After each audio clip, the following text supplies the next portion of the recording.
Au nom du Père et du Fils et du Saint-Esprit. Amen. Mon Seigneur et mon Dieu, je crois fermement que tu es ici, que tu me vois, que tu m'entends. Je t'adore avec profonde révérence. Je te demande le pardon de mes péchés et la grâce de faire avec profit ce moment de prière. Ma Mère Immaculée, Saint Joseph, mon Père et Seigneur, mon ange gardien, intercédez pour moi. Viens Jésus, nous t'attendons. C'est le deuxième jour de la neuvaine à l'Immaculée Conception, Seigneur, à la bienheureuse Vierge Marie, ta mère. Nous lui demandons beaucoup de choses à la Vierge Marie parce qu'elle est notre mère. Et sans doute, toi aussi qui écoutes cet audio, tu lui demandes des choses à la Vierge Marie en ce moment même peut-être. Et tu peux lui demander beaucoup de choses. Et moi, je lui demande aussi beaucoup de choses à la Vierge Marie, beaucoup d'intentions. Je les lui confie particulièrement pendant cette neuvaine.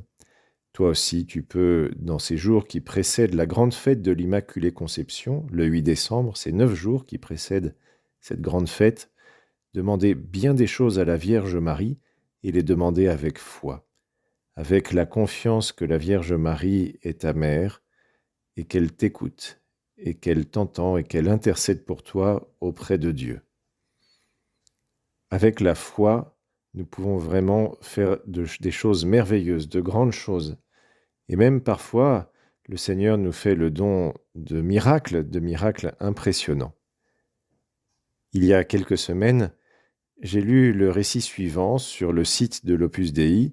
C'est le récit d'un prêtre qui est tombé d'un seul coup malade. Voici ce qu'il raconte.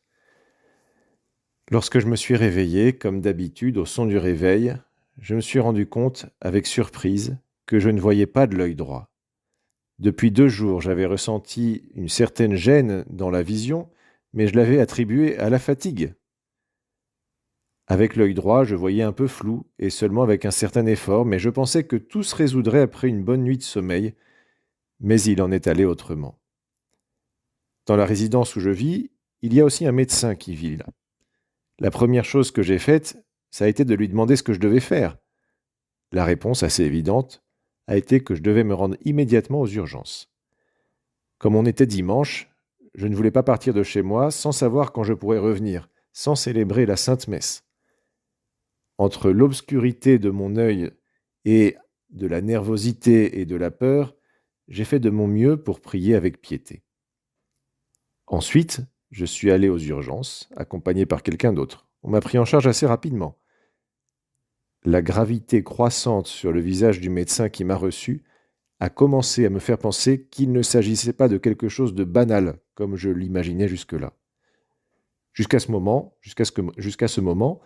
j'étais convaincu que mon œil était infecté ou qu'il y avait un petit défaut qui pouvait se corriger facilement.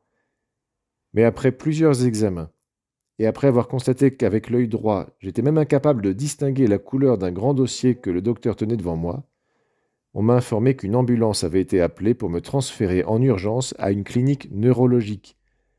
Il était possible que ma cécité de l'œil droit soit le début d'un AVC, un accident vasculo-cérébral. Ce trajet en ambulance dans les rues de la ville avec une sirène et une lumière bleue reste pour moi une confrontation subjective avec la mort. Pendant le trajet, j'ai pensé très sérieusement, on dirait que tu pourrais mourir aujourd'hui. Et la personne qui écrit ce témoignage est une personne jeune qui n'a même pas 40 ans. Sinon, quel sens aurait eu l'ambulance, la tension palpable chez tous ceux qui m'entouraient, le souvenir du visage du docteur, la rapidité avec laquelle un malaise oculaire s'était transformé en possible début d'AVC? Alors je me suis mis à prier. D'abord, un certain pessimisme m'a envahi, et j'ai parcouru mentalement les manquements de mes 34 années de vie. Je me suis immédiatement rendu compte qu'il était absurde de gaspiller mes derniers instants à des pensées aussi négatives, et je me suis mis à penser au ciel. Jésus m'a alors donné une grande sérénité. Et si durant son séjour parmi nous, il avait aidé tant d'aveugles à recouvrer la vue, pourquoi est-ce qu'il ne le ferait pas avec moi? Alors j'ai commencé à le prier avec foi et confiance. J'ai passé 5 jours à l'hôpital. À mon arrivée, plusieurs examens ont été effectués qui ont écarté l'hypothèse de l'AVC. Mais il restait à déterminer ce qui m'avait fait perdre la vue, et quelle en était la cause. Pour cela, j'ai subi des dizaines d'examens. Finalement, on en a conclu que j'avais eu un infarctus à l'œil, mais la cause demeurait inconnue. Le cerveau, le cœur, les différentes artères, etc., tout semblait en ordre. C'est pourquoi les médecins étaient encore plus surpris. J'avais 34 ans, j'étais en bonne santé. Comment est-ce que ça avait pu m'arriver? En guise de consolation, ils m'ont dit qu'au moins tout le reste semblait aller bien et que je n'avais pas à m'inquiéter. Mais tous les médecins que j'ai interrogés sur la possibilité de récupérer la vue m'ont répondu que ce ne serait pas possible. Il y avait trop de temps qui s'était écoulé depuis l'infarctus sans amélioration, et il allait falloir que je m'habitue à vivre ainsi. C'était une réponse décourageante. Je suis rentré chez moi avec la joie de quitter la clinique, mais aussi une certaine tristesse. J'avais perdu définitivement mon œil droit. En particulier, dans les espaces ouverts, je me sentais très désorienté. Je parvenais à peine à percevoir la profondeur.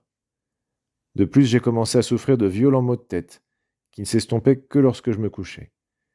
Mais je n'ai pas perdu espoir dans la prière. Comme je l'ai dit, je me suis d'abord adressé directement à Jésus. Une fois rentré chez moi, un prêtre m'apporta, dans une enveloppe abîmée, de précieuses reliques de Don Alvaro, le bienheureux Alvaro del Portillo, le premier successeur de Saint José Maria à la tête de l'Opus Dei. J'ai alors décidé de lui demander, avec une grande foi, ma guérison, par une neuvaine. Je l'ai prié, je me suis frotté plusieurs fois les yeux avec ces reliques, et quelques jours plus tard, un groupe WhatsApp d'une centaine de membres priait pour ma guérison. J'ai reçu de nombreux messages du monde entier pour me soutenir et m'encourager, et chaque fois qu'on me demandait à qui j'avais confié ma guérison, je donnais le nom de Don Alvaro. Une grande vague de prières envers le bienheureux s'est alors formée depuis de nombreux pays. Dès le premier jour, à mon retour, j'ai commencé à percevoir une légère amélioration. Après avoir célébré la messe, après 5 jours d'abstinence, je suis entré dans ma chambre et j'ai eu la grande surprise de distinguer, pour la première fois depuis mon infarctus, une couleur avec mon œil malade, le bleu clair d'une serviette. C'était le seul rayon de lumière dans l'obscurité de l'œil, mais déjà un motif de grande joie et d'espoir. Nous avons continué à prier avec encore plus de ferveur pour la guérison. Durant les 3 semaines suivantes, en priant régulièrement, j'ai progressivement retrouvé la vue. Chaque jour, je percevais une couleur, puis les contours des objets, et l'obscurité se transformait en une couche floue mais lumineuse. Quelle joie et quelle gratitude lorsque je pus distinguer quelques mots isolés, jusqu'à enfin pouvoir lire normalement, en priant cette image et cette prière de Don Alvaro. Contre les pronostics des médecins et grâce à l'intercession du bienheureux Alvaro et aux prières de beaucoup, en moins d'un mois, j'avais complètement retrouvé la vue. 3 mois après la perte de vision de mon œil, je suis allé voir le médecin. La première ophtalmologue a été très surprise de ma récupération. Ça arrive 1 fois sur 1000, m'a-t-elle dit. Le médecin-chef, également surpris, est resté un peu plus froid. Il m'a expliqué qu'il existait des études sur la récupération de la vue après un infarctus de l'œil, bien que les causes en demeurent inconnues. Dans mon cas, la cause était connue, Don Alvaro. J'ai donc pu lui dire avec conviction au médecin « J'ai beaucoup prié pour cette guérison ». L'ophtalmologue, avec un sourire de scientifique, ne put que répondre « La prière n'a sûrement pas fait de mal ». Pour ma part, je remercie beaucoup Don Alvaro pour ce miracle, qui a même réussi à faire sourire de surprise un médecin. Après cette guérison physique, il m'a offert une grande foi et une confiance profonde dans le pouvoir de la prière et de la communion des saints. Nous traversons tous des épreuves de tous ordres. Et ce que le Seigneur nous demande, c'est d'avoir la foi qu'il est à côté de nous. Alors, il ne nous guérit pas toujours comme dans le récit que nous venons d'écouter, mais en revanche, il est toujours près de nous et son amour envers nous se montre et se manifeste toujours, parfois par une guérison physique, toujours par sa proximité avec nous. Jésus demande la foi comme il le demandait à ses disciples, comme il était heureux de la voir chez un centurion qui le demandait d'intervenir en faveur d'un de ses serviteurs qui était malade. C'est ce que nous lisons dans l'évangile d'aujourd'hui. Seigneur, nous te voyons faire l'éloge de la foi de ce centurion. Ce centurion te dit, Seigneur, mon serviteur est couché à la maison, paralysé, il souffre terriblement. Et toi, Jésus, tu lui dis, je vais aller moi-même le guérir. Et le centurion reprend, Seigneur, je ne suis pas digne que tu entres sous mon toit, mais dis seulement une parole et mon serviteur sera guéri. Ça te dit quelque chose, ça n'est-ce pas? C'est ce qu'on dit à la messe avant la communion. Donc je ne suis pas digne que tu entres sous mon toit, mais dis seulement une parole et mon serviteur sera guéri. Moi-même qui suis soumis à une autorité, dit le centurion, j'ai des soldats sous mes ordres. À l'un je dis va, il va, à un autre vient, il vient, et à mon esclave fais ceci et il le fait.